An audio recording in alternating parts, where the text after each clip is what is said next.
Are you tired of being broke? You know that first $10,000 you make can literally change everything. So today, we're going to break down a simple 3-step plan to help you hit that crucial milestone based on the journey of someone who's actually done it. Okay, so here's the game plan. First up, we're going to unpack why $10,000 is kind of the magic number. Then we'll explore 4 totally practical ways to earn it. We're also going to build what's called the skill pyramid to really maximize your income. And then finally, we'll show you exactly how to turn that hard-earned income into real lasting wealth. So what's so special about 10 grand? Look, this isn't some get-rich-quick scheme. It's about proving to yourself that you can take a plan and turn it into cold, hard cash. Honestly, that first 10,000 is the toughest, but it's also by far the most rewarding. And this quote just nails it, right? Earning your first $10,000 is a total game changer for your mindset. It proves it's not about luck, it's a skill you can learn and repeat. Once you've done it, you know you can do it again. And that's the moment you stop just hoping for financial freedom and you actually start building it. All right, so how do you actually start making money? First things first, let's forget about all the shiny objects like crypto and day trading for now. Those require cash and experience you probably don't have yet. If you're really starting from scratch, there are only 4 realistic paths to your first $10,000. Here are your 4 options. You can do in-person services, sell local products, sell global products, or offer online services. And which one you choose really matters because each one has its own pros and cons when it comes to speed, profits, and, the ability to scale. So let's dive into each one. First up, in-person services. Think about things like personal training, dog walking, or even washing cars. It is the absolute fastest way to get paid. We're talking cash in your hand the same day. But you're totally limited by your local area, and your income is always capped by how many hours you have in a day. It's a great starting point for sure, but it's really hard to scale up. Next up, local products. This is for all you makers out there. Handmade goods, baked items, you name it. It's an awesome way to monetize a hobby you already love, but the profits can be pretty slim after you account for material costs.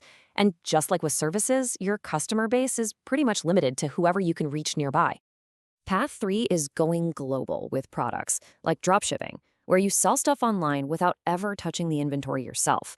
Now, the huge upside here is a massive worldwide customer base. The downside?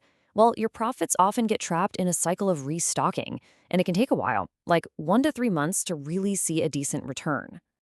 And finally, we have online services. We're talking about things like video editing, copywriting, or managing social media accounts. As you can see, this path really offers the best of all worlds for a beginner. You get a global reach, super high profit margins, like 70 to 80%, and you can start making money from day one. So, let's be super clear. If you want to make your first $10,000 as fast and as efficiently as possible, online services are absolutely the way to go. You get the speed, you get the profit, and you get the potential to scale, all without the built-in limits of the other paths. So, you've picked your online skill. Now what? Well, this is where the skill pyramid comes in.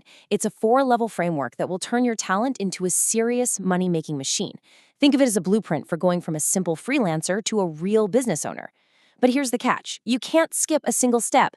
Okay, the foundation of the whole thing is positioning. It's not about what you do, it's about who you do it for. See, a business owner who needs a sales video has a way bigger budget than a hobbyist YouTuber. Why? Because your work directly helps them make more money.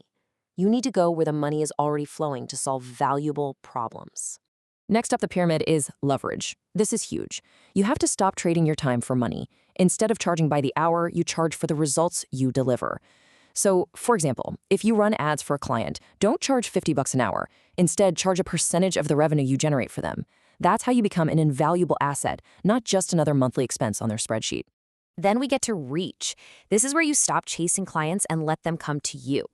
True story, a graphic designer just started posting his work on TikTok for fun, and a major client found him and hired him for a huge project.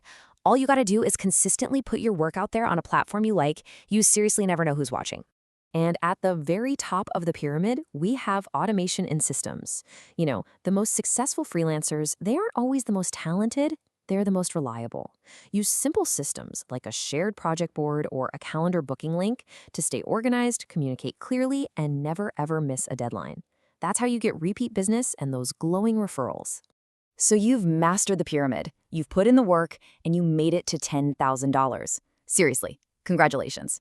But listen, the journey is not over. Earning money is step one. Step two is making that money work for you. And this is the difference between being rich and being truly wealthy.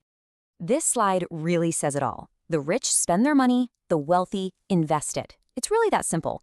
Wealth isn't about how much you make, it's about how much you keep, and more importantly, how much you grow. And the only way you do that is by investing.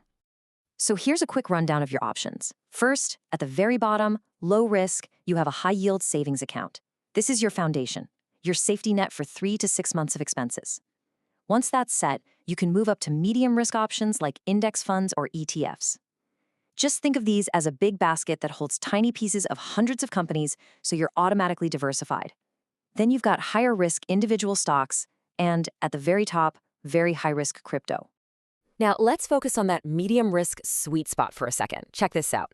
The S&P 500, which is a super common index fund, has averaged a 10% annual return over the last decade. Now, this isn't some get-rich-quick promise. This is the power of long-term consistent investing in the market as a whole. You know that daily coffee you buy, that $5?